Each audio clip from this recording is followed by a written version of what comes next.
ꯇꯧꯅꯕꯅ ꯆꯤꯡꯕ ꯑꯩꯈꯣꯏꯒꯤ ꯀꯔꯤꯒꯨꯝꯕ ꯑꯃꯠꯇꯁꯨ ꯇꯧꯕꯤꯗ꯭ꯔꯦ ꯃꯔꯛꯁꯤꯗ ꯉꯔꯥꯡꯃꯛꯁꯤ ꯍꯥꯏꯅ ꯑꯩꯈꯣꯏ ꯆꯍꯤ ꯑꯃꯁꯦ ꯐꯥꯖꯤꯟꯈ꯭ꯔꯦ ꯇꯣꯉꯥꯟꯕ ꯁꯤꯁꯋꯁꯤꯡ ꯑꯗꯒꯤꯗꯤ ꯍꯧꯖꯤꯛ ꯑꯩꯅ ꯃꯇꯦꯛ ꯑꯃ ꯄꯟꯖꯈꯤꯕꯗꯣ ꯑꯩꯈꯣꯏꯒꯤ ꯔꯤꯂꯤꯐ ꯀꯦꯝꯞꯇ ꯂꯩꯕ ꯏꯟꯃꯦꯠꯁꯤꯡ ꯃꯌꯥꯝꯁꯤꯡꯅ ꯇꯣꯉꯥꯟ ꯍꯥꯏꯕ ꯇꯥꯔꯦ ꯇꯣꯉꯥꯟꯕ ꯊꯤꯝꯗ ꯆꯍꯤ ꯑꯃ ꯐꯥꯔꯛꯄꯒꯤ ꯑꯩꯈꯣꯏꯒꯤ ꯀꯩꯅꯣꯁꯤ ꯊꯧꯔꯝ ꯃꯌꯥꯝ ꯑꯃ ꯄꯥꯡꯊꯣꯛꯄ ꯐꯤꯕꯝꯁꯦ ꯂꯩꯔꯦ ꯄꯥꯡꯊꯣꯛꯏꯕꯁꯤꯅ ꯑꯩꯈꯣꯏ ꯇꯣꯉꯥꯟꯕ ꯏꯟꯇꯦꯂꯦꯛꯆꯨꯑꯦꯜꯁꯤꯡ ꯑꯈꯪ ꯑꯍꯩꯁꯤꯡꯒꯤ ꯃꯣꯠꯁꯤꯡꯗ ꯄꯥꯡꯊꯣꯛꯄꯅ ꯆꯨꯝꯕ꯭ꯔꯥ ꯄꯥꯡꯊꯣꯛꯄꯁꯦ ꯃꯇꯥꯡ ꯆꯥꯔꯤꯕ꯭ꯔꯥ ꯆꯥꯗ꯭ꯔꯤꯕ꯭ꯔꯥ ꯃꯁꯤꯅ ꯑꯩꯈꯣꯏꯒꯤ ꯁꯥꯟꯇꯤ ꯄꯨꯔꯛꯅꯕꯒꯤ ꯋꯥꯔꯣꯏꯁꯤꯟ ꯄꯨꯔꯛꯅꯕꯒꯤ ꯂꯝꯕꯤ ꯑꯃ ꯑꯣꯏꯅ ꯌꯦꯡꯕ ꯌꯥꯕ꯭ꯔꯥ ꯍꯥꯏꯕꯅꯆꯤꯡꯕ ꯋꯥꯐꯝ ꯃꯌꯥꯝ ꯑꯃ ꯑꯩꯈꯣꯏꯅ ꯍꯥꯏꯅꯔꯤꯕ ꯍꯥꯏꯕ ꯇꯥꯔꯦ ꯁ꯭ꯋꯥꯏꯋꯥꯏꯁꯤꯗ ꯑꯣꯖꯥ ꯑꯩꯈꯣꯏꯒꯤ ꯑꯍꯥꯟꯕꯒꯤ ꯑꯣꯏꯅ ꯀꯔꯝꯕ ꯃꯤꯠꯌꯦꯡꯗ ꯌꯦꯡꯕꯤ ꯃꯌꯥꯝ ꯄꯨꯝꯅꯃꯛꯄꯨ ꯈꯨꯔꯨꯝꯖꯔꯤ ꯍꯧꯖꯤꯛꯀꯤ ꯍꯥꯏꯔꯤꯕ ꯁꯤꯒꯤ ꯋꯥꯐꯝꯁꯤꯗ ꯑꯩꯈꯣꯏ ꯍꯧꯖꯤꯛꯀꯤ ꯇꯧꯅꯔꯤꯕ ꯑꯩꯈꯣꯏ ꯂꯥꯟ ꯍꯥꯏꯕ ꯇꯥꯔꯦ ꯑꯩꯈꯣꯏꯒꯤ ꯃꯊꯛꯇ ꯇꯥꯔꯛꯏ ꯃꯤꯇꯩꯒꯤ ꯃꯊꯛꯇ ꯇꯥꯔꯛꯏꯕ ꯂꯥꯟ ꯑꯗꯒꯤ ꯑꯩꯈꯣꯏꯗ ꯅꯪꯍꯜꯂꯤꯕ ꯑꯋꯥ ꯑꯅꯥꯁꯤꯡ ꯁꯤꯗꯩꯗ ꯁꯦꯟꯇ꯭ꯔꯦꯜ ꯒꯣꯔꯃꯦꯟꯅ ꯂꯧꯔꯤꯕ ꯔꯣꯜ ꯁꯤ ꯄꯨꯝꯅꯃꯛꯁꯤ ꯌꯦꯡꯉꯒ ꯃꯁꯤ ꯑꯩꯈꯣꯏꯒꯤ ꯑꯩ ꯀꯅꯥꯅ ꯍꯥꯏꯕꯅꯣꯗꯤ ꯅꯤꯡꯁꯤꯡꯗ꯭ꯔꯦ ꯑꯐꯥꯎꯕ ꯑꯃꯅ ꯍꯥꯏꯔꯝꯕꯗ ꯁꯥꯟꯇꯤ ꯄꯥꯝꯕ ꯃꯤꯁꯤꯡꯗꯤ ꯂꯥꯟꯒꯤꯗꯃꯛꯇ ꯁꯦꯝ ꯁꯥꯎ ꯍꯥꯏꯕꯗꯣ ꯃꯗꯨ ꯆꯞ ꯆꯥꯅ ꯑꯩ ꯅꯤꯡꯁꯤꯡꯉꯛꯑꯦ ꯃꯗꯨꯃꯛꯅꯤ ꯇꯨꯝꯗꯤ ꯇꯨꯝꯅ ꯍꯜꯂꯣ ꯍꯥꯏꯗꯅ ꯍꯧꯖꯤꯛ ꯅꯝꯕꯔ ꯋꯥꯟ ꯑꯩꯈꯣꯏꯅ ꯍꯥꯏꯅꯤꯡꯕꯁꯦ ꯑꯩꯈꯣꯏ ꯍꯧꯖꯤꯛ ꯆꯠꯊꯔꯤꯕ ꯃꯤꯇꯩꯒꯤ ꯃꯊꯛꯇ ꯆꯠꯊꯔꯤꯕ ꯄꯣꯠꯁꯦ ꯆꯠꯊꯐꯝ ꯁꯨꯛꯊꯣꯛ ꯊꯣꯛꯇꯕ ꯄꯣꯠ ꯑꯃꯅꯤ ꯃꯁꯤꯗ ꯍꯧꯖꯤꯛ ꯂꯩꯔꯤꯕ ꯄꯣꯠꯁꯤ ꯑꯩꯈꯣꯏ ꯌꯥꯝ ꯃꯌꯦꯛ ꯁꯦꯡꯕ ꯍꯥꯏꯕꯨ ꯁꯤꯗ ꯍꯦꯟꯅ ꯁꯦꯡꯅꯤꯡꯉꯥꯏ ꯂꯩꯇ꯭ꯔꯦ ꯑꯗꯨꯕꯨ ꯑꯩꯈꯣꯏꯒꯤ ꯂꯥꯏꯕꯛ ꯊꯤꯕꯗꯤ ꯉꯁꯥꯏꯒꯤꯀꯣ ꯑꯩꯈꯣꯏꯒꯤ ꯂꯩꯔꯤꯕ ꯄꯣꯠꯁꯤꯗ ꯀꯔꯤꯅꯣ ꯀꯃꯥꯏꯅ ꯇꯧꯔꯤꯕꯅꯣ ꯍꯥꯏꯕꯁꯤ ꯌꯦꯡꯁꯤꯟꯕꯤꯗꯅ ꯉꯁꯥꯏꯒꯤ ꯑꯩꯈꯣꯏꯁꯤ ꯋꯥꯅꯤꯡꯕ ꯃꯑꯣꯡꯗ ꯋꯥꯁꯅꯨ ꯍꯥꯏꯗꯅ ꯑꯗꯒꯤ ꯋꯥꯔꯀꯥꯟꯗ ꯉꯁꯥꯏꯒꯤ ꯑꯩꯈꯣꯏꯒꯤ ꯍꯟꯗꯣꯛꯅꯈꯤꯕꯗꯣ ꯃꯗꯨꯒꯤ ꯃꯑꯣꯡꯗ ꯇꯥꯅꯅꯕ ꯇꯧꯕ ꯃꯥꯟꯕ ꯑꯃ ꯑꯗꯩ ꯑꯇꯣꯞꯄ ꯃꯌꯥꯝ ꯃꯨꯟꯅ ꯌꯦꯡꯕ ꯇꯥꯔꯒꯗꯤ ꯁꯤ ꯍꯧꯖꯤꯛ ꯑꯩꯈꯣꯏꯅ ꯂꯣꯏꯅꯃꯛ ꯈꯪꯅꯔꯦ ꯀꯔꯤꯅꯣ ꯀꯃꯥꯏꯅ ꯇꯧꯔꯤꯅꯣ ꯀꯃꯥꯏꯅ ꯇꯧꯗꯅ ꯑꯁꯨꯛꯀꯤ ꯃꯇꯤꯛ ꯌꯥꯝꯂꯕ ꯈꯨꯠꯂꯥꯏꯁꯤꯡꯁꯦ ꯀꯨꯀꯤꯒꯤ ꯃꯈꯨꯠꯇ ꯀꯃꯥꯏꯅ ꯌꯧꯔꯝꯃꯤꯕꯅꯣ ꯍꯥꯏꯕꯁꯤ ꯑꯩꯈꯣꯏ ꯂꯣꯏꯅꯃꯛ ꯈꯪꯅꯔꯕ ꯉꯥꯛꯇꯅꯤ ꯑꯗꯨꯅ ꯍꯟꯗꯛ ꯃꯅꯤꯄꯨꯔꯗ ꯊꯣꯛꯂꯤꯕ ꯉꯁꯥꯏꯒꯤ ꯑꯩꯈꯣꯏ ꯃꯤꯇꯩꯒꯤ ꯃꯊꯛꯇ ꯍꯧꯔꯤꯕ ꯂꯥꯟꯁꯤ ꯒꯤ ꯃꯇꯥꯡꯁꯤꯗ ꯉꯁꯥꯏꯒꯤ ꯁꯦꯟꯇ꯭ꯔꯦꯜ ꯒꯣꯔꯃꯦꯟꯒꯤ ꯃꯈꯨꯠꯁꯦ ꯁꯤꯗ ꯉꯁꯥꯏꯒꯤ ꯑꯩꯈꯣꯏꯒꯤ ꯏꯪꯂꯤꯁꯀꯤ ꯄ꯭ꯔꯣꯚꯥꯕꯇ ꯍꯥꯏꯕꯗ ꯉꯁꯥꯏꯒꯤ ꯃꯈꯨꯠꯇ ꯏ ꯇꯩꯕ ꯍꯥꯏꯕꯗꯣ ꯕ꯭ꯂꯗ ꯑꯣꯟ ꯗꯤꯌꯔ ꯍꯦꯟ ꯍꯥꯏꯕꯗꯣ ꯃꯗꯨ ꯇꯁꯦꯡꯅ ꯁꯦꯟꯇ꯭ꯔꯦꯜ ꯒꯣꯔꯃꯦꯟ ꯅꯥꯟꯊꯣꯛꯄ ꯁꯨꯡꯌꯥ ꯌꯥꯔꯣꯏꯕ ꯃꯈꯣꯏꯅ ꯉꯁꯥꯏꯒꯤꯀꯣ ꯃꯈꯣꯏꯒꯤ ꯃꯔꯝ ꯑꯃ ꯅꯠꯇ꯭ꯔꯒ ꯑꯃꯗꯒꯤ ꯃꯈꯣꯏ ꯑꯁꯣꯝ ꯅꯥꯀꯟꯗ ꯀꯨꯀꯤꯁꯤꯡꯁꯦ ꯃꯣꯏꯅ ꯀꯟꯇ꯭ꯔꯣꯜ ꯇꯧꯕ ꯉꯝꯗꯕꯒꯤ ꯃꯔꯝ ꯈꯔꯗꯤ ꯂꯩꯔꯝꯕ ꯌꯥꯏꯑꯕ ꯑꯗꯨ ꯍꯥꯏꯗꯅꯁꯨ ꯍꯧꯖꯤꯛꯀꯤ ꯆꯠꯊꯔꯛꯏꯕ ꯃꯑꯣꯡꯁꯤꯗꯗꯤ ꯍꯧꯖꯤꯛ ꯃꯣꯏ ꯏꯟꯇꯔꯚꯦꯟ ꯇꯧꯕ ꯑꯃ ꯊꯣꯛꯑꯦ ꯍꯣꯏ ꯍꯧꯖꯤꯛ ꯌꯥꯝ ꯆꯥꯎꯕ ꯏꯟꯗꯤꯌꯥꯒꯤ ꯖꯦꯅꯔꯦꯜ ꯏꯂꯦꯛꯁꯟ ꯂꯩꯔꯤ ꯖꯨꯟꯒꯤ ꯇꯥꯡ 4 ꯐꯥꯎꯕꯗꯤ 4ꯗꯒꯤ ꯊꯤꯒꯗꯧꯔꯤꯕꯅꯤ ꯑꯗꯨꯅ ꯚꯣꯠ ꯈꯣꯝꯕ ꯌꯥꯔꯤꯕ ꯃꯅꯨꯡꯁꯤꯐꯥꯎꯗꯤ ꯃꯣꯏꯁꯤ ꯂꯩꯁ꯭ꯔꯥꯡ ꯄꯥꯏꯕꯒ ꯆꯞ ꯃꯥꯟꯅꯅ ꯑꯃꯗꯒꯤ ꯑꯃꯗ ꯄ꯭ꯔꯥꯏꯝ ꯃꯤꯅꯤꯁꯇꯔ ꯃꯁꯥꯃꯛꯄꯨ ꯒꯨꯖꯔꯥꯠꯇ ꯆꯠꯇꯅ ꯑꯇꯣꯞꯄ ꯁ꯭ꯇꯦꯠꯇ ꯆꯠꯇꯅ ꯌꯥꯝ ꯀꯟꯅ ꯚꯣꯠ ꯈꯣꯝꯕ ꯃꯇꯝꯅꯤ ꯑꯩꯈꯣꯏ ꯑꯁꯤꯒꯨꯝꯕ ꯄꯤꯛꯂꯕ ꯁ꯭ꯇꯦꯠ ꯃꯆꯥꯁꯤꯗ ꯃꯣꯏ ꯃꯥꯏ ꯑꯣꯟꯁꯤꯟꯅꯤꯡꯉꯝꯃꯣꯏ ꯑꯗꯨꯃꯛꯅꯅꯤ ꯑꯩꯈꯣꯏꯒꯤ ꯏꯂꯦꯛꯁꯟ ꯇꯧꯔꯝꯗꯥꯏ ꯆꯍꯤ ꯑꯃꯈꯛꯇ ꯉꯥꯏꯔꯕ ꯃꯇꯝꯗ ꯉꯁꯥꯏꯒꯤ ꯑꯁꯦꯡꯕ ꯌꯦꯡꯉꯒ ꯑꯩꯈꯣꯏꯒꯤ ꯃꯊꯛꯇ ꯃꯤꯇꯩꯁꯤꯡꯁꯦ ꯃꯨꯊꯠꯂꯒꯦ ꯍꯥꯏꯗꯅ ꯇꯧꯔꯛꯄ ꯃꯇꯝꯗ ꯃꯈꯣꯏꯅ ꯌꯥꯝ ꯀꯟꯅ ꯀꯩꯅꯣꯁꯤ ꯑꯩꯈꯣꯏꯒꯤ ꯃꯤꯠꯌꯦꯡ ꯆꯪꯕ ꯉꯝꯗꯕ ꯍꯥꯏꯕ ꯇꯥꯔꯦꯀꯣ ꯑꯩꯈꯣꯏꯅ ꯆꯪꯍꯟꯅꯤꯡꯕ ꯃꯣꯏꯅ ꯆꯪꯉꯛꯇꯕꯁꯦ ꯃꯗꯨꯒꯤ ꯄꯣꯂꯤꯇꯤꯀꯦꯜ ꯀꯝꯄꯜꯁꯟ ꯑꯃꯗꯤ ꯑꯩ ꯁꯣꯏꯗꯅ ꯂꯩꯔꯝꯒꯅꯦꯅ ꯈꯜꯂꯤ ꯑꯗꯨꯕꯨ ꯃꯁꯤ ꯂꯩ ꯍꯥꯏꯗꯨꯅꯁꯨ ꯍꯧꯖꯤꯛ ꯑꯩꯈꯣꯏꯅ ꯇꯧꯒꯗꯕꯁꯦ ꯀꯔꯤꯅꯣ ꯍꯥꯏꯕꯁꯦ ꯆꯍꯤ ꯑꯃ ꯐꯥꯔꯦ ꯍꯧꯖꯤꯛ ꯑꯩꯈꯣꯏ ꯃꯤꯇꯩꯁꯤꯡꯁꯦ ꯃꯁꯤꯒꯤ ꯆꯞ ꯆꯥꯕ ꯐꯤꯔꯦꯞ ꯑꯃ ꯑꯩꯈꯣꯏ ꯂꯧꯐꯝ ꯊꯣꯛꯑꯦꯕ ꯍꯧꯖꯤꯛ ꯌꯥꯝ ꯀꯟꯅ ꯂꯥꯎꯔꯤ ꯑꯗꯒꯤ ꯑꯃꯅ ꯂꯤꯗꯔꯁꯤꯡꯅ ꯑꯩꯈꯣꯏꯒꯤ ꯄꯣꯂꯤꯇꯤꯀꯦꯜ ꯗꯥꯏꯂꯣഗ് ꯇꯧꯒꯗꯕꯅꯤ ꯈꯣꯠꯀꯗꯕꯅꯤ ꯀꯥꯡꯕꯨ ꯑꯃꯅ ꯀꯔꯤ ꯍꯥꯏꯔꯤ ꯀꯔꯤꯒꯤꯗꯃꯛꯇ ꯄꯣꯂꯤꯇꯤꯀꯦꯜ ꯗꯥꯏꯂꯣഗ് ꯇꯧꯒꯗꯧꯔꯤꯕꯅꯣ ꯃꯈꯣꯏꯗꯤ ꯏꯂꯤꯒꯦꯜ ꯏꯃꯤꯒ꯭ꯔꯦꯟꯁꯤꯡꯅꯤ ꯑꯗꯨꯒ ꯐꯣꯔꯦꯅꯔꯁꯤꯡꯅꯤ ꯐꯣꯔꯦꯅꯔꯒ ꯏꯂꯤꯒꯦꯜ ꯏꯃꯤꯒ꯭ꯔꯦꯟꯒ ꯆꯪꯉꯛꯑꯒ ꯃꯈꯣꯏꯅ ꯀꯔꯤꯒꯨꯝꯕ ꯑꯔꯥꯟꯕ ꯈꯔ ꯇꯧꯕ ꯃꯇꯝꯗ ꯑꯗꯒꯤ ꯑꯩꯈꯣꯏꯒꯤ ꯃꯊꯛꯇ ꯂꯥꯟ ꯍꯧꯔꯛꯄ ꯃꯇꯝꯗ ꯀꯔꯤꯒꯤ ꯄꯣꯂꯤꯇꯤꯀꯦꯜ ꯗꯥꯏꯂꯣഗ് ꯇꯧꯅꯔꯣꯏꯗꯧꯅꯣ ꯍꯥꯏꯕꯒꯤ ꯀꯣꯏꯁꯟꯁꯨ ꯂꯩꯔꯤꯕꯅꯦꯕ ꯑꯗꯨꯕꯨ ꯃꯁꯤ ꯉꯁꯥꯏꯒꯤꯀꯣ ꯊꯣꯛꯏꯕ ꯏꯔꯥꯡꯁꯤ ꯌꯥꯝꯅ ꯂꯣꯏꯁꯤꯟꯕꯁꯤ ꯄꯥꯝꯕꯅꯤꯅ ꯉꯁꯥꯏꯒꯤ ꯋꯥꯁꯦ ꯃꯊꯪ ꯍꯥꯏꯕ ꯍꯧꯔꯦꯕ ꯐꯔꯦꯕ ꯍꯧꯖꯤꯛ ꯄꯣꯂꯤꯇꯤꯀꯦꯜ ꯗꯥꯏꯂꯣꯒꯁꯦ ꯇꯧꯔꯦꯅ ꯈꯜꯂꯁꯦꯕ ꯑꯩꯈꯣꯏꯒꯤ ꯆꯞ ꯆꯥꯕ ꯐꯤꯔꯦꯞꯁꯦ ꯑꯩꯈꯣꯏ ꯂꯦꯞꯊꯣꯛꯑꯕ꯭ꯔꯥꯕ ꯍꯧꯖꯤꯛ ꯑꯩꯈꯣꯏ ꯂꯦꯞꯊꯣꯛꯄꯒꯤ ꯃꯇꯝꯗ ꯑꯩꯈꯣꯏ ꯋꯥꯔꯤ ꯁꯥꯟꯅꯕ ꯃꯇꯝꯗ ꯅꯈꯣꯏ ꯃꯤꯇꯩꯅ ꯀꯔꯤ ꯄꯥꯝꯒꯦ ꯍꯥꯏꯕꯁꯦ ꯑꯩꯈꯣꯏ ꯃꯅꯤꯄꯨꯔ ꯀꯥꯏꯍꯟꯕ ꯌꯥꯔꯣꯏ ꯍꯥꯏꯕꯗꯨꯅꯗꯤ ꯌꯥꯔꯣꯏ ꯑꯩꯈꯣꯏ ꯄꯨꯟꯅ ꯍꯤꯡꯃꯤꯟꯅꯕꯁꯦ ꯍꯥꯏꯕꯁꯤꯅꯗꯤ ꯌꯥꯔꯣꯏꯕ ꯃꯣꯏꯅ ꯍꯧꯖꯤꯛ ꯑꯩꯈꯣꯏꯒꯤ ꯐꯖꯅ ꯂꯩꯖꯔꯝꯕ ꯀꯥꯡꯄꯣꯛꯄꯤꯗꯒꯤ ꯑꯗꯒꯤ ꯃꯣꯔꯦꯗꯒꯤ ꯆꯨꯔꯆꯥꯟꯄꯨꯔꯗꯒꯤ ꯇꯧꯔꯛꯏꯕ ꯃꯌꯥꯝꯁꯦ ꯑꯩꯈꯣꯏꯒꯤ ꯗꯤꯁꯄ꯭ꯂꯦꯁ ꯇꯧꯔꯛꯏꯕ ꯇꯥꯟꯊꯣꯔꯛꯏꯕ ꯃꯌꯨꯝ ꯃꯀꯩ ꯃꯩ ꯊꯥꯔꯤꯕ ꯃꯌꯥꯝꯁꯦ ꯍꯧꯖꯤꯛ ꯀꯩꯗꯧꯒꯗꯒꯦ ꯀꯅꯥꯅ ꯁꯤꯡꯒꯗꯒꯦ lam lo ko matam di angam maithi mi do aduna kheti purun pi gadabani compensation pi gadabani war compensation ai adu taw do bra hoji akhoi political dialogue pa mi bu sing se asi akhoi gi oiba political stand se kari leira ge ha mase akhoi khana matam yaure aduna mase akhoi sumaina television da khana bagi mahuta akhoi ko akhoi ji chungsan naraga khana bam change ba chungsan naraga khana bam matam da ngasagi ko akhoi gi political leaders sing su yaure akhoi gi kana political dialogue tawduna makha gi state ki crisis is resolve tawduna mo gi political party le mo gi stand se kari no prasad phung duk ya tabr mo ja ji thola ga akhoi praja na akhoi wa ga no akhoi leiri kari gi akhoi isa ina na kari gi damta kana je tumhum sabung khangdena kari gi kana khun nga ka dru na akhoi leiri hai dena mo chong thok pira bra khun ngai ba sing sida na adu hele ata hele na chai ba ngang ba din oi mateng pangoi hai ba gum ba sinatana atopa kari akhoi na kari hai bi ri ge masi sumbra ba aduna akhoi gi lebak ki mapi mapa oigadru ba akhoi gi lebak si pani makoi palaga na akhoi lebak si nungai gani hai ba natra ba political party sing sigi magi kano se akhoi gi political party gi stand se masi am sabna hai bada ngasai gi akhoi gi magi party among gi stand loi namak lai ni laini gi stand sing se tongnari sing ngasai gi akhoi da kano se sasong sinno akhoi ga sason pare gi sumana tawgani hai na akhoi lebak mapu na thong natra ba adu ta gi manipur gi thoi ba crisis da makoi ni kuki sing da ju chalaga nakoi na tawi se lale no tawgunu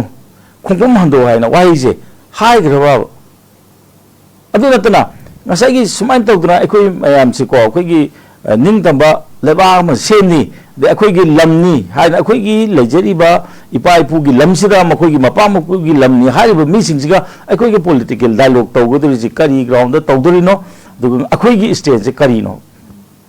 aduna di hoji akhoi na tawgudri si kari no hai ba matam da number 1 jun mari se amoro poni masigi jun mari gi matung da akhoi india gi lenga che kana na pai ga de ge se khangane lenga pai ga dru miruga akhoi gi hoji wari sana ga dabne ando hoji hoji ki lai bis da lai na tra lakte ha ji ata thok tre man di election lak thok re moji caretaker government ni yam hen ngam government natte ba moji sigi marak sida akhoi na manipur da lai riba sipai sing ha bitare ko army paramilitary force sing je akhoi na moi da convince to bom sange thaja han bom sange ba noi to achuma ran kari noi si moi da khangan bom sange adu khangan laga smai to dra moi na to risna sini akhoi na lai risna sini akhoi di akhoi isa nga thok na ba khakte ne ba khoi na to se ngasi bo do akhoi aggressive oi ba kari to ra ha adu mase akhoi na moi da khangan ba ma di change ba aduna number 1 hoji akhoi gi leba ki namta mapi mapa ona chongtho le ba csu sing punjan nabiu punjan ba je loi muthalaga amad punjalo ha ba nati punjan biu thabak to ya na punjan biu praja sing sigi kan lusing biu ha ba ne political party sing so du maina to na chamana na to biu government pan ge palar moi punjal laga akhoi gi state se mase kan da ba ya de ha wakal se chen biu maram de kai na da hoji hoji akhoi na uba matam da akhoi hoji national highway ani am thuna hangdok pa save o hen ba ja mathok ta re nata ta ga de hoji akhoi plane da chat du ngak te ne de akhoi sustain to ngam mo oi adige mo akhoi gi tan thorei ba sai akhoi gi more da de chochampur da kampu da mase akhoi hanjin ba ma sange ba hanjin ma sangwa matam sa akhoi law khong ne ya ro yada ta ga di kai no ha ba matam da akhoi court ki mateng lo bom sange makoi na akhoi da takhara ko matam da moi supreme court da chalaga tawri sidi sida case masa ke lo ina gawati da transfer to gre gawati da transfer to ba kana matung ilu to ri ge moi na bhara pi do ri bra ba hoji makha da chapa ya de si case ki chatpa matam da akhoi nungti ge case ka ba matam da ticket kana na puthok pi ge da ge ba sigum basi akhoi state sigi akhoi lairi haidna chongthok pa mati changne ba adam madu chongthok pa matam yaure aduga state ki lenga center gi lenga sida akhoi na wa haiba ma changne ba wa haiba changwa matam da aina thokpa ma haiba mana thokpa ma haiba di yaroi ba aduna ngasai gi ko machi oina ngasai gi akhoi gi mapung oina hojiki moi gi di lairi sidi moi gi di maming mayam am tholaga moi gi kano ma moi gi su makok thongba organization mayam lairi sidi adugi poto na moi punna thado re aduma da na akhoi gi su aduma da thado ko ma changne ba aduna hoji akhoi na aggression se hoji lotion ba yam kan ba aggression sidi masi loiba yare hoji ti ingna kokna lan taw matam yaure ꯑꯗꯨꯒ ꯗꯔꯀꯥꯔ ꯂꯩꯕ ꯇꯥꯔꯒꯗꯤ ꯃꯊꯧ ꯇꯥꯔꯛ ꯇꯥꯔꯒꯗꯤ ꯑꯇꯣꯞꯄꯁꯨ ꯃꯥꯏ ꯏꯟꯖꯔꯛꯀꯅꯤ ꯑꯗꯨꯕꯨ ꯍꯧꯖꯤꯛꯀꯤ ꯑꯣꯏꯅꯗꯤ ꯑꯦꯒ꯭ꯔꯦꯁꯟꯁꯦ ꯉꯁꯥꯏꯒꯤ ꯑꯩꯈꯣꯏꯅ ꯗꯤꯐꯦꯟꯁꯇ ꯇꯧꯔꯒ ꯊꯝꯃꯒ ꯑꯩꯈꯣꯏ ꯍꯧꯖꯤꯛ ꯀꯣꯛꯀꯤ ꯂꯥꯟ ꯇꯧꯅꯕꯒꯤꯗꯃꯛꯇ ꯑꯩꯈꯣꯏ ꯆꯨꯡꯁꯤꯟꯅꯕ ꯑꯃ ꯆꯪꯉꯤ ꯑꯗꯨ ꯆꯨꯡꯁꯤꯟꯅꯕꯁꯦ ꯃꯃꯥꯡ ꯆꯍꯤꯗꯒꯤꯁꯨ ꯍꯟꯖꯟ ꯍꯟꯖꯟꯅ ꯍꯥꯏꯈ꯭ꯔꯕꯅꯤ ꯑꯗꯨ ꯂꯥꯏꯕꯛ ꯊꯤꯕ ꯍꯥꯏꯒꯗ꯭ꯔꯥ ꯂꯥꯏꯕꯛ ꯐꯕ ꯍꯥꯏꯒꯗ꯭ꯔꯥ ngasagi akhoi election ama nangurabanina adugi mamangdadi charangna khara leinagre ado hojikti akhoi punjalaga puda thabak tawsi aduga akhoi manipur da lebireba akhoi gi lebak chi pani manipur gi lengak chi paigane na chongthok pireba singnasu akhoi gi punna ko animak adi akhoi gi miteida soba miteida hanjan hanjana haibigi mohta haureiba ngasagi ko akhoi gi kuki kangbo haiba tariko kuki kangbu singsida wa haibiba masange ba noi tawgunu mukoi gi MLA do lam henba ta targadi kari dong ta ngasi bawda political party amatana MLA mayam se ngasagi ko individual tawbudi yawe ko political leader na individual dagas thadna mukoi ji disqualify tawbiyo haibadi yawgre adu party amo ina party gi ngasagi decision amagi matungina tawbudi ngasi bawda udeba adu udu targadi adam chawba party mona adu gi do kamta tawbo ngamda targadi akhoi gi individual ojariba praja mayam je noi thokwa dum thengnaro nei umsa ko dum noi thokwa dum kallo ada akhoi di madu de yawbo ngamoi haibi gi mo ngam chakhi targadi ona tainana chakani howdringanda lanchi maithiba ga chap manane ba adu nadi akhoi mi changchang bi habi nati tawum thokwa du tawbiyo haibane ba aduna ngasai gi hojiki akhoi gi MLA lam heleba MLA tarasigi mathakta action lokot pi on haibase masi political party ama oina resolution lawraga dargas thabiyo individual inthok pi gano hojik sima ko individual loi tai lab kano chu khungai sing ji individual tai adigi adum moina kwara ko matamda akoi gi praja mayam da mating nibulai ana mating pi ngamba yawi ngamdaba yawi maduda wanaratna as noi da leibira noi haidra onjinba masi yawre ko mokoi da akoina lana akhoi da mukta chongthokpiru moida akhoi prajagi maikhaidigi lamna mokhoida akhoi ko wa haibiba adi moisi leitradi pharani kan khanbagi mongam lakpodom na toiba adu madudi akhoi khwadigi laibik thibani aduna hojikti aggression se mokhoida mokhoina aggression tawagadi akhoi rongidi handaba yadabni soidana hangane ni khalle aduna hojikti moidesu mokhoigi aggression se hojikti ta sengna hai taragadi mokhoina pamba lam inthok pa loire mon Imphal Valley loksan ga dawda ngaisile aduna mokoi gidi hojik se aggression se idi pangkan kana tarukane na di khande adubo akhoi ngasagi mapan thokdana ba nahanju tawidini national highway da ngasagi thungthu wairei dini sona kandana akhoi gi oil tanker da nomoi ka poidini ha yam samna de no mapan thok pa yawe haibne ba ana siguma gi podam lei aduna ahan bagi round di ai masi thamjage akhoi punhan matam yaure to akhoi gi chap decision akhoi gi kano ma wareb ama mitei singe wareb ama akhoi low matam yaure ab jai haije thakasre za koi ozani yam fazaba wakalon sing thambiri oza hem akhoi mathang sei oza kano da gatom sa lakchaning phaza hui oza gita jena su hujik hujik laidiba praja singin awaba tari film Central Security Forces singi akhoi gi peningai oidaba thawong sing myam ama thambiri aduga hauji akhoi gi kuki militant sing na akhoi gi Central Security Forces akhoi CRPF BSF air sing hat kibagi even akhoi gi state forcing state force hat kiba sigum yub kano mayam amsu laikre khudam aduga ngarang makhisu akhoi Kakching district ki manungda laidiba sugunu amadi magi thangnaba lonaba khunsingda numidang si pung 10 muk tarakpa swaigai gi matam sei de pungpham sei da akhoi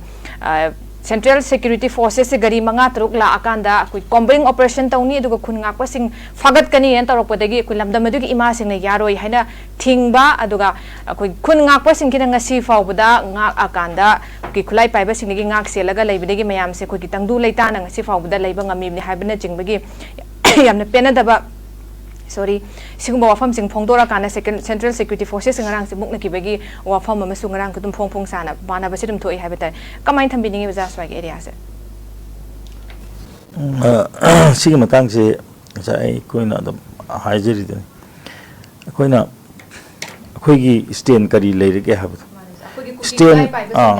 phagataba de kulai singna atan basing pose leite ba stand amal leibam chang stand leitana akhoi na peace ko yaro he number 1 one tane sakhine adi mo akhoi na political dialogue hai haibi gano political haibi si panbi gano dialogue haibi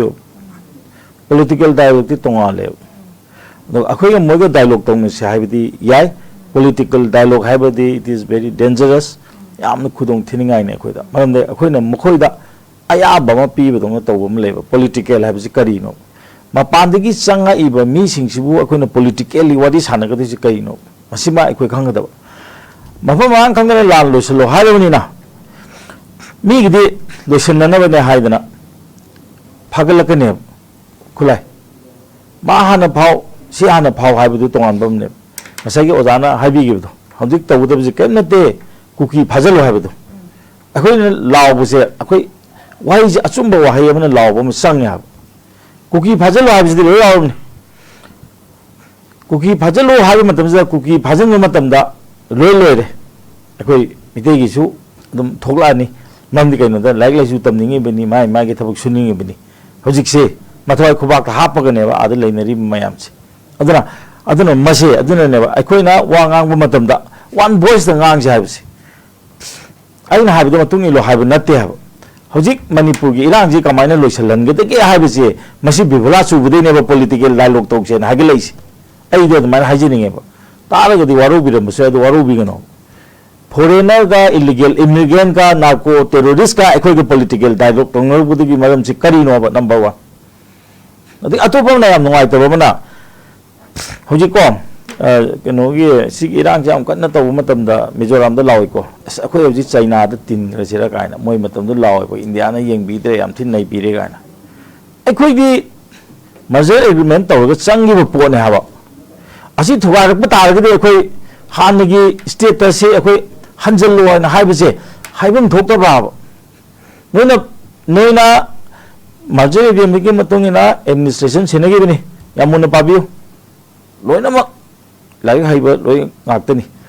administration से मुखोइना तौरगा दी को for the better administration of the state administration से union government द सिनरी हाई बने हाव मोइ फजन एडमिनिस्ट्रेशन तौता दी पिथो कुरावा मसे एकोई की legitimate demand अमो औरक पे याय हवा तसें ना है ताकि अखोई की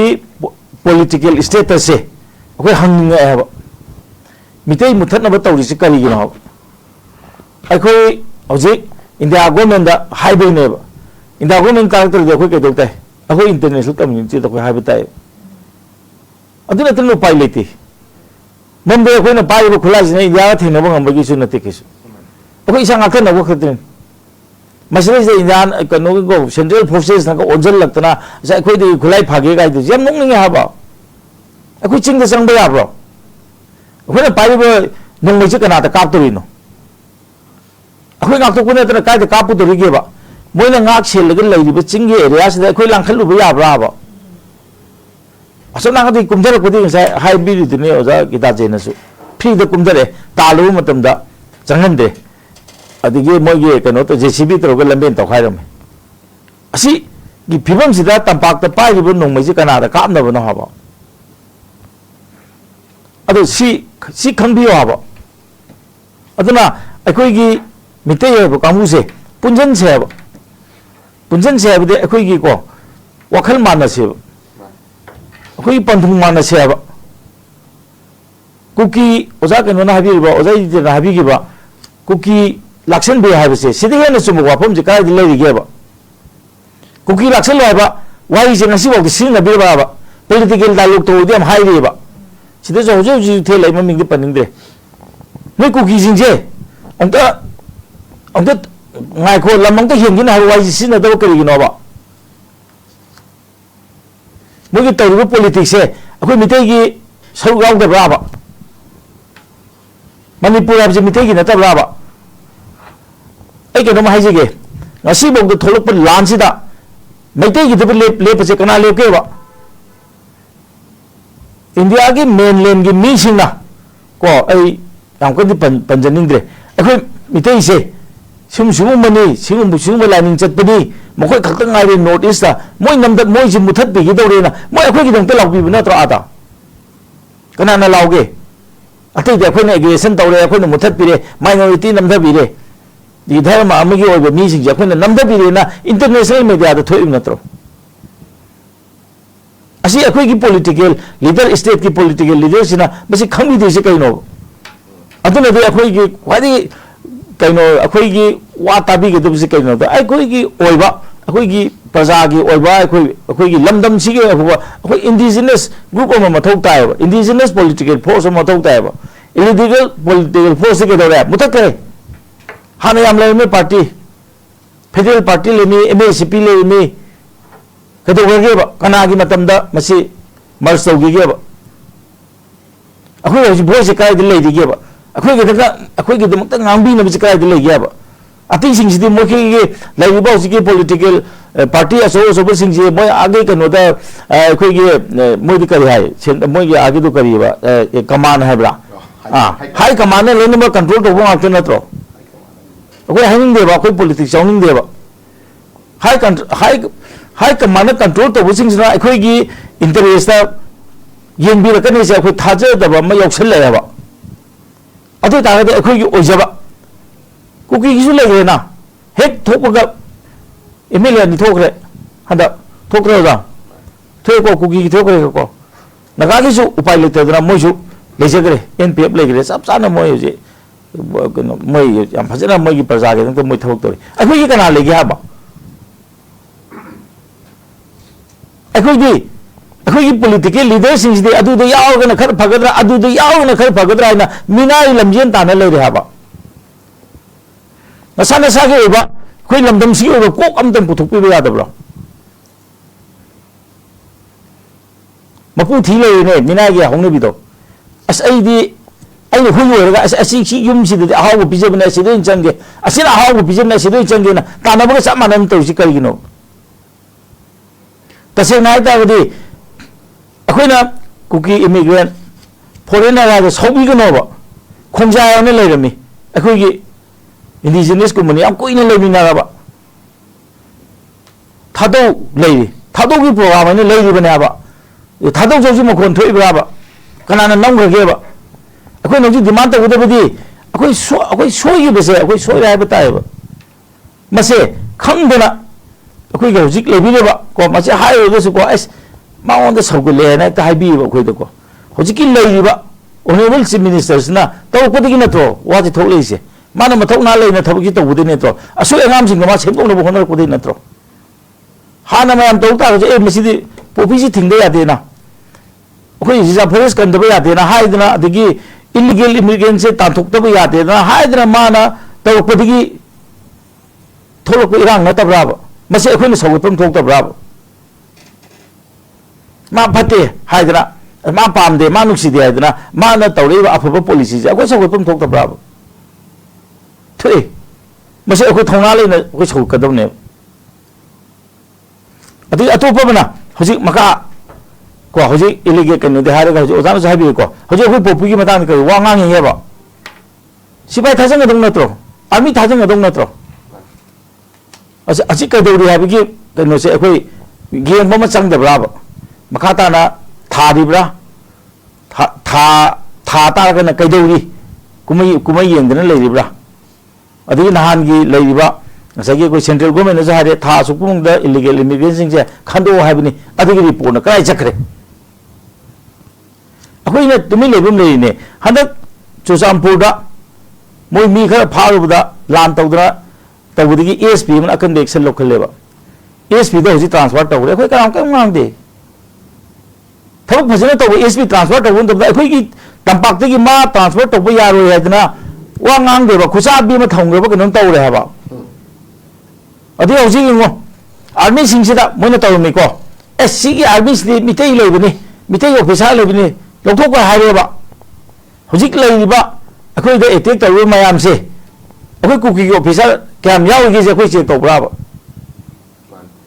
कुकी ऑफिसर थंबा यारो से अखोइ हाइब्राबा से हाइदिसि करिगनोबा से प्रजाना तौले हाइब्रो अखोइ यंको थोपिदिबा अखोइगी प्रजाना सिग्नगदि लेका लेंगा पाइबि ने हाइबो मिसिंगसिगिदि हाइबोदब्रो हाइदा हाइबा अस अदुदि रूलिंग मथौ नारकने अदु रूलिंग मथौ रो अखोइगिदि अदुना इसा इसागी इथौजे अखोइ खंगजेबा अखोइ मुतखब मतुंगदने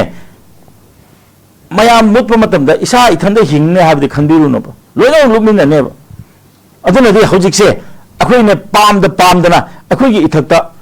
ꯇꯧꯗꯕ ꯌꯥꯗꯕ ꯏꯊꯧ ꯈꯔꯗꯤ ꯍꯧꯖꯤꯛ ꯑꯩꯈꯣꯏ ꯅꯝꯃꯛꯑꯕꯅꯦꯕ ꯍꯧꯖꯤꯛꯀꯤ ꯊꯦꯡꯅꯔꯤꯕ ꯑꯩꯈꯣꯏ ꯃꯤꯇꯩꯅ ꯑꯩꯈꯣꯏ ꯀꯟꯖꯅꯕ ꯊꯦꯡꯅꯔꯤꯕ ꯂꯥꯟꯁꯦ ꯑꯩꯈꯣꯏꯗ ꯏꯝꯄꯣꯁ ꯇꯧꯔꯛꯄ ꯂꯥꯟꯅꯦꯕ ꯑꯩꯈꯣꯏꯅ ꯄꯥꯝꯗꯅ ꯆꯣꯡꯁꯤꯜꯂꯨꯕ ꯅꯠꯇꯦ ꯍꯥꯏꯕ ꯃꯁꯤ ꯈꯪꯕꯤꯒꯗꯧꯅꯦꯕ ꯑꯗ ꯌꯥꯝ ꯄꯥꯝꯅ ꯂꯥꯟ ꯇꯧꯒꯗꯧꯅꯒ ꯑꯁ ꯂꯥꯟ ꯇꯣꯛꯑꯁꯤ ꯑꯗꯨ ꯇꯧꯔꯤꯁꯤ ꯀ ꯍꯥꯏꯔꯤꯁꯦ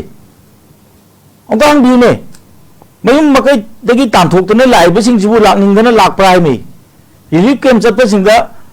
ꯑꯅꯝꯕꯅ ꯍꯥꯏꯔꯛꯏꯁꯦ ꯑꯩꯈꯣꯏ ꯌꯨꯝꯗ ꯀꯔꯤ ꯅꯨꯃꯤꯠꯇ ꯍꯟꯒꯗꯒꯦ ꯍꯟꯕ ꯌꯥꯅꯕ ꯁꯤꯟꯕꯤꯌꯨ ꯍꯥꯏꯕꯁꯦ ꯑꯁꯤ ꯑꯍꯥꯟꯕꯅꯦꯕ ꯃꯌꯨꯝ ꯂꯩꯇ꯭ꯔꯦ ꯈꯪꯉꯦ ꯆꯥꯈ꯭ꯔꯦ ꯈꯪꯉꯦ ꯑꯗꯣ ꯑꯩꯈꯣꯏ ꯍꯟꯖꯒꯦ ꯍꯥꯏꯕꯁꯦ ꯑꯁꯤ ꯃꯈꯣꯏꯅ ꯄꯥꯝꯖꯕꯅꯦꯕ ꯃꯁꯤ ꯑꯩꯈꯣꯏ ꯎꯔꯣꯏꯗ꯭ꯔꯥꯕ ꯉꯁꯥꯏ ꯑꯣꯖꯥ ꯒꯤꯇꯥꯖꯦꯅꯁꯨ ꯍꯥꯏꯔꯦ ꯑꯩꯈꯣꯏ ꯁꯣꯝ ꯅꯥꯀꯟꯗ ꯋꯥꯔꯤ ꯁꯥꯟꯅꯗꯅ ꯂꯩꯔꯦ ꯑꯗꯨꯒ ꯑꯇꯩꯗꯨꯅ ꯑꯗꯨꯝ ꯑꯩꯈꯣꯏꯅ ꯍꯥꯠꯇꯣꯛꯄꯒꯤ ꯃꯑꯣꯡꯗ ꯑꯗꯨꯝ ꯂꯩꯕꯗꯨ ꯌꯥꯕ꯭ꯔꯥꯕ ꯉꯁꯤꯐꯥꯎꯗ ꯁꯣꯏꯔꯤꯕ ꯒꯣꯔꯃꯦꯟꯒꯤ ꯄꯣꯂꯤꯁꯤ ꯁꯤꯅ ꯃꯔꯝ ꯑꯣꯏꯗꯅ ꯊꯣꯛꯂꯛꯄꯅꯦꯕ ꯑꯗꯨꯕꯨ ꯁꯣꯏꯕ ꯄꯣꯂꯤꯁꯤ ꯃꯌꯥꯝꯗꯣ ꯃꯁꯤꯗꯤ ꯌꯥꯔꯣꯏ ꯃꯇꯝ ꯍꯥꯟꯅ ꯆꯣꯡꯊꯣꯛꯑꯒ ꯃꯗꯨ ꯁꯦꯝꯗꯣꯛꯂꯛꯄ ꯃꯇꯝꯗ ꯃꯗꯨ ꯁꯦꯝꯗꯣꯛꯄ ꯌꯥꯔꯣꯏ ꯍꯥꯟꯅ ꯇꯧꯔꯤꯕ ꯄꯣꯠꯇꯨ ꯑꯗꯨꯝ ꯇꯧ ꯍꯥꯏꯗꯅ ꯇꯧꯕꯒꯤ ꯃꯑꯣꯡꯅꯦꯕ ꯑꯗꯨꯒꯤ ꯃꯊꯛꯇ ꯑꯗꯨꯒꯤ ꯑꯇꯣꯞꯄ ꯑꯃꯅ ꯃꯈꯣꯏꯒꯤ ꯇꯣꯉꯥꯟꯕ ꯑꯦꯖꯦꯟꯗꯥ ꯑꯃꯅ ꯑꯩꯈꯣꯏꯒꯤ ꯃꯤꯇꯩꯁꯤꯡꯁꯦ ꯃꯨꯊꯠꯇꯕ ꯌꯥꯗꯦ ꯃꯔꯝꯗꯤ ꯀꯩꯒꯤꯅꯣꯗ ꯃꯣꯏꯒꯤ ꯇꯣꯉꯥꯟꯕ ꯃꯈꯣꯏꯒꯤ ꯂꯩꯕꯥꯛ ꯑꯃ ꯁꯦꯝꯅꯕꯒꯤꯗꯃꯛꯇ ꯃꯤꯇꯩ ꯍꯥꯏꯕꯁꯤ ꯂꯩꯔꯤꯉꯩꯗꯤ ꯁꯨꯡꯌꯥ ꯌꯥꯔꯣꯏ ꯍꯥꯏꯗꯅ ꯃꯇꯝ ꯑꯃꯗ ꯅꯥꯒꯥ ꯀꯨꯀꯤ ꯈꯠꯅꯕꯗ ꯐꯥꯒꯤ ꯑꯣꯏ ꯀꯔꯤ ꯑꯣꯏ ꯍꯥꯏꯅꯕꯗꯣ ꯃꯣꯏꯁꯤ ꯁꯦꯃꯤ ꯐꯥꯏꯅꯦꯜꯅꯦ ꯑꯉꯝꯕꯗꯨꯒ ꯃꯤꯇꯩꯒ ꯇꯧꯅꯗꯣꯏꯅꯦꯗꯣ ꯑꯗꯨꯅꯗꯤ ꯍꯧꯖꯤꯛ ꯑꯉꯝꯕꯁꯦ ꯃꯕꯥꯅꯤ ꯁꯦꯃꯤ ꯐꯥꯏꯅꯦꯜꯗ ꯀꯥꯈꯤꯕꯁꯦ ꯀꯨꯀꯤ ꯑꯣꯏꯔꯝꯃꯦ ꯑꯩꯈꯣꯏꯒꯤ ꯈꯪꯍꯧꯗ꯭ꯔꯦ ꯀꯨꯀꯤꯅꯁꯨ ꯑꯩꯈꯣꯏꯗ ꯇꯧꯔꯛꯑꯦꯕ ꯁꯦꯃꯤ ꯐꯥꯏꯅꯦꯜ ꯃꯣꯏꯅ ꯉꯝꯗꯅ ꯍꯧꯖꯤꯛ ꯐꯥꯏꯅꯦꯜꯅꯦꯕ ꯁꯥꯟꯅꯔꯤꯁꯦ ꯃꯁꯤ ꯃꯅꯤꯄꯨꯔꯗ ꯂꯩꯃꯤꯟꯅꯔꯤꯕ ꯀꯝꯃꯨꯅꯤꯇꯤ ꯂꯣꯏꯅꯃꯛꯅ ꯈꯪꯃꯤꯟꯅꯕ ꯃꯇꯝ ꯑꯃ ꯆꯪꯉꯦꯕ ꯁꯤꯗꯤ ꯃꯩꯇꯩꯒ ꯀꯨꯀꯤꯒ ꯈꯠꯅꯕꯅꯤ ꯍꯥꯏꯕꯗꯨꯅꯗꯤ ꯌꯥꯔꯣꯏꯕꯁꯦ ꯀꯣ ꯄꯨꯜꯂꯒ ꯑꯩꯈꯣꯏꯒꯤ ꯀꯣ united we stand divided we fall ꯍꯥꯏꯗꯣ ꯑꯗꯨꯃꯥꯏꯅ ꯇꯧꯗꯅ ꯑꯩꯈꯣꯏꯁꯦ ꯃꯆꯦꯠ ꯃꯆꯦꯠ ꯇꯥꯔꯛꯄ ꯃꯇꯝꯗ ꯀꯨꯀꯤ ꯌꯥꯎꯅ ꯀꯦꯟꯒꯅꯤ ꯃꯔꯝꯗꯤ ꯀꯩꯅꯣꯗ ꯁꯦꯟꯇ꯭ꯔꯦꯜ ꯒꯣꯔꯃꯦꯟꯅ ꯇꯧꯔꯤꯁꯦ ꯑꯩꯈꯣꯏ ꯌꯣꯡꯅ ꯇꯦꯟ ꯌꯦꯟꯕ ꯍꯥꯏꯕꯗꯨꯅꯤ ꯃꯣꯏꯅꯁꯨ ꯉꯝꯃꯣꯏ ꯑꯩꯈꯣꯏꯅꯁꯨ ꯉꯝꯃꯣꯏ ꯑꯩꯈꯣই ꯃꯁꯦꯟꯁꯦ ꯍꯥꯟꯅꯍꯜꯂꯒ ꯇꯣꯛꯀꯅꯦꯕ ꯑꯗꯨꯅꯗꯤ ꯇꯁꯦꯡꯅ ꯍꯥꯏꯇꯥꯔꯒꯗꯤ ꯏꯀꯣꯟ ꯀꯣꯟꯕꯗ ꯉꯁꯥꯏ ꯑꯩꯈꯣꯏꯅ ꯍꯥꯏꯖꯕꯗꯣ ꯑꯩꯈꯣꯏꯒꯤ ꯑꯣꯏꯕ ꯁ꯭ꯇꯦꯟ ꯑꯃ ꯑꯩꯈꯣꯏ ꯁꯦꯝꯗꯣꯛꯁꯤ ꯑꯩꯈꯣꯏ ꯃꯤꯇꯩꯁꯦ ꯀꯔꯤꯗ ꯂꯦꯞꯁꯤꯒꯦ ꯍꯥꯏꯕꯗꯣ ꯑꯩꯈꯣꯏ ꯂꯩꯁꯦꯕ ꯑꯗꯨꯒꯤ ꯃꯇꯨꯡ ꯏꯟꯅ ꯑꯩꯈꯣꯏ ꯋꯥ ꯉꯥꯡꯁꯦꯕ ꯑꯗꯨ ꯅꯠꯇ꯭ꯔꯤꯐꯥꯎꯕꯗꯤ ꯃꯦꯟ ꯃꯥꯟ ꯇꯥꯗꯅ ꯀꯣ ꯄꯣꯂꯤꯇꯤꯀꯦꯜ ꯗꯥꯏꯂꯣग ꯍꯥꯏꯕ ꯋꯥꯍꯩꯁꯦ ꯁꯤꯖꯤꯟꯅꯕꯤꯒꯅꯨ ꯄꯣꯂꯤꯇꯤक्स ꯍꯥꯏꯕꯁꯤ ꯌꯥꯎꯕꯤꯒꯅꯨ ꯗꯥꯏꯂꯣग ꯇꯧꯅꯁꯤ ꯍꯥꯏꯕꯗꯤ ꯍꯥꯏꯕꯤꯌꯨ ꯑꯗꯨꯒ ꯄꯣꯂꯤꯇꯤꯀꯦꯜ ꯗꯥꯏꯂꯣगꯇꯤ ꯃꯈꯣꯏ ꯄꯣꯂꯤꯇꯤꯀꯦꯜ ꯗꯥꯏꯂꯣग ꯐꯪꯕ ꯌꯥꯕꯀꯣ ꯑꯗꯨꯒꯨꯝꯕ ꯃꯤꯑꯣꯏ ꯀꯣ ꯃꯤꯇꯧ ꯅꯠꯇꯦꯕ ꯃꯈꯣꯏꯗꯤ ꯃꯄꯥꯟꯗꯒꯤ ꯆꯪꯉꯛꯄꯅꯦꯕ ꯑꯗꯨꯅ ꯃꯗꯨ ꯈꯪꯅ ꯇꯧꯁꯤ ꯑꯗꯨꯅ ꯑꯩꯈꯣꯏꯒꯤ ꯂꯩꯔꯤꯕ ꯑꯩꯈꯣꯏꯒꯤ ꯂꯤꯗꯔꯁꯤꯡꯅꯁꯨ ꯃꯗꯨ ꯈꯔ ꯈꯟꯊꯕꯤꯔꯒ ꯃꯨꯟꯅ ꯈꯟꯊꯕꯤꯔꯒ ꯍꯥꯏꯕꯤꯌꯣꯕ ꯆꯤꯟꯗꯒꯤ ꯊꯣꯛꯄ ꯋꯥꯍꯩꯗꯨꯅ ꯌꯥꯝ ꯐꯖꯕ ꯋꯥꯍꯩꯅꯤ ꯍꯥꯏꯔꯒ ꯍꯦꯛꯇ ꯍꯥꯏꯕꯗꯨꯗꯤ ꯑꯩ ꯇꯧꯍꯟꯖꯅꯤꯡꯗꯦ ꯑꯗꯣ ꯃꯁꯤ ꯑꯩꯈꯣꯏ ꯂꯩꯕꯥꯛꯁꯤꯕꯨ ꯅꯨꯡꯁꯤꯖꯔꯕ ꯑꯃ ꯑꯣꯏꯅ ꯑꯩ ꯍꯥꯏꯖꯕꯒꯤ ꯋꯥꯅꯦꯕ ꯃꯔꯝꯗꯤ ꯀꯩꯅꯣꯗ ꯃꯥꯡꯃꯤꯟꯅꯕ ꯃꯇꯝꯗ ꯑꯩꯈꯣꯏꯗꯤ ꯆꯍꯤ ꯌꯥꯝꯃꯦ ꯀꯌꯥꯝ ꯀꯨꯏꯅꯕꯨ ꯍꯤꯡꯉꯨꯒꯅꯣ ꯍꯧꯔꯛꯏꯕ ꯏꯆꯥ ꯏꯁꯨꯁꯤꯡꯁꯦ ꯃꯁꯤꯒꯤꯗꯃꯛꯇꯗꯤ ꯃꯐꯝ ꯑꯃꯇꯪꯗꯤ ꯊꯝꯃꯝꯁꯦ ꯍꯥꯏꯗꯅ ꯑꯩꯈꯣꯏ ꯍꯥꯏꯖꯕꯒꯤ ꯋꯥꯅꯦꯕ ꯑꯩ ꯃꯁꯤ ꯍꯥꯏꯔ ꯂꯣꯏꯁꯤꯟꯖꯔꯒꯦ ꯌꯥꯝ ꯐꯖꯕ ꯑꯩꯈꯣꯏꯒꯤ ꯋꯥꯐꯝꯁꯤꯡ ꯄꯨꯈꯠꯄꯤꯔꯤ ꯃꯊꯪꯁꯦ ꯑꯩ